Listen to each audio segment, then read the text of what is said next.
Hello guys, welcome back again sa ating YouTube channel no, The Action Man. Una sa lahat, mega love shoutout po sa lahat ng mga kakampeng at sa mga hindi man mga kakampeng. Kung interesado ka sa bidyong ito, patapusin mo na hanggang dulo at huwag nyo nang kalimutan na i-like at i-share ang ating video para malaman naman ng ilan sa ating mga kababayan na nagtutulog-tulugan sa katotohanan.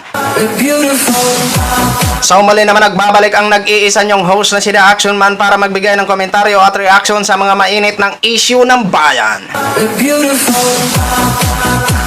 So ito ha mga ka-action, no, may gusto lang ako na i-share sa inyo about po ito sa naging pahayag at matapang at paninindigan ni Mr. President Bongbong Marcos tungkol po sa naging problema at alitan ng China versus Pilipinas dyan sa West Philippine Sea. Ano po ba ito? Ito po ay isa sa mga na kung saan nagbigay po siya ng speech dahil sa pag-attend dyan ng ASEAN Summit ho mga ka-action, at doon niya po sinabi ang mga mabibigat na salita ho mga ka-action. Gusto ko lang ho i-share sa inyo po. So, kung ito po ang mga paninindigan ni Mr. President Bongbong Marcos ay nakakaganda po ito kung ito po ay tutuparin niya. Pero kung hindi niya po tutuparin, nakagaya ng kanyang mga pangako, parang pledges lang ho ito. So, wag na po natin patagalin, pakinggan na po natin at panoorin na po natin mga ka-action and mga kakampeng. Nel, ano ang mga naging pahayag ni Pangulong Marcos ukol sa usapin sa West Philippine Sea? Yes, Monica, sa retreat session ng ASEAN leaders, tinalakay ni Pangulong Ferdinand Marcos Jr. ang issue sa South China Sea.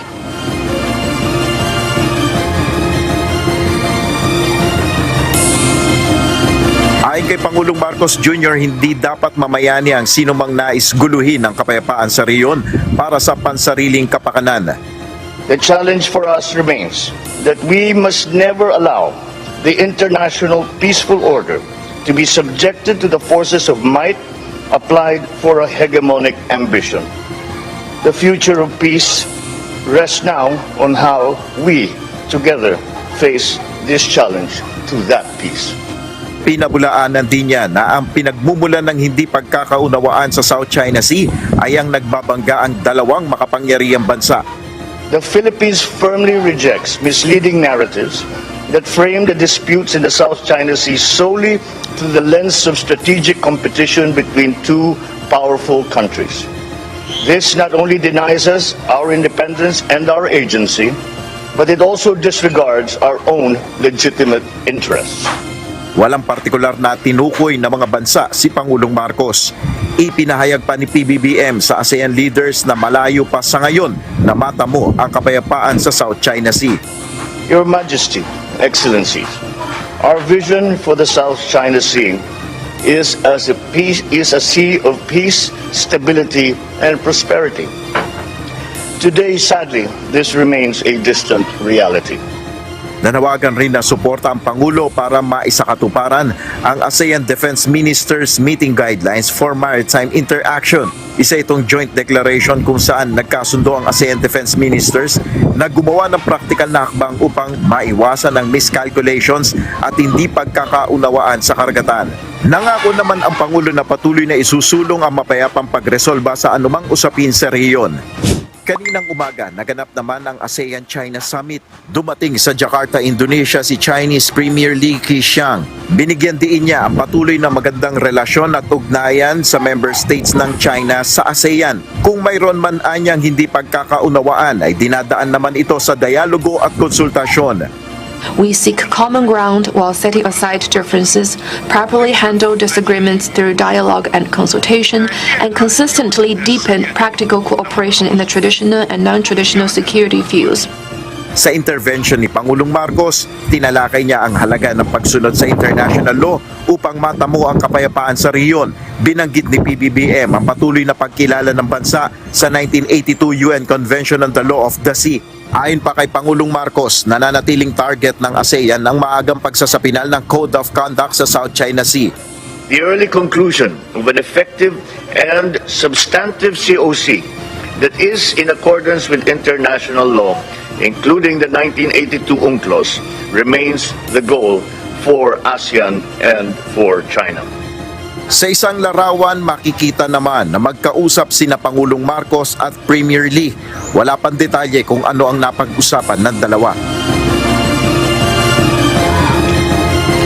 Kanina naman ay Monica na naganap ang bilateral meeting ng Pilipinas at Canada kung saan nakaharap ni Pangulong Marcos si Canadian Prime Minister Justin Trudeau, kung saan ipinahayag ng Canadian Prime Minister ang kanyang katuwaan na magkaroon ng kauna-unang Filipino-Canadian Minister of Small Businesses.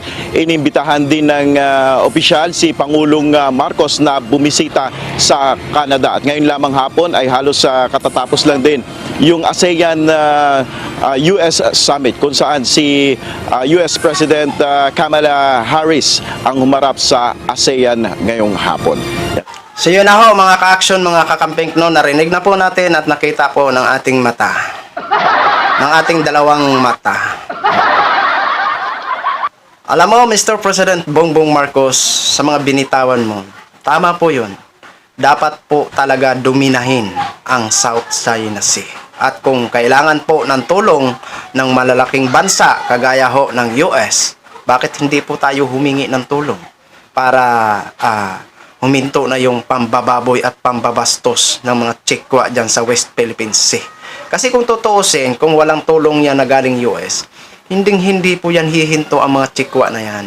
Kasi alam na alam po ng mga Chinese na yan na kayang-kaya ho tayo at hindi wala po tayong laban kung tayo po ay dadaanin sa puwersahan. Oo, 'di ba? Aminin man natin sa hindi, yun po ang totoo, 'di ba mga ka-action? Ano bang laban natin sa dambuhalang bansa na 'yan?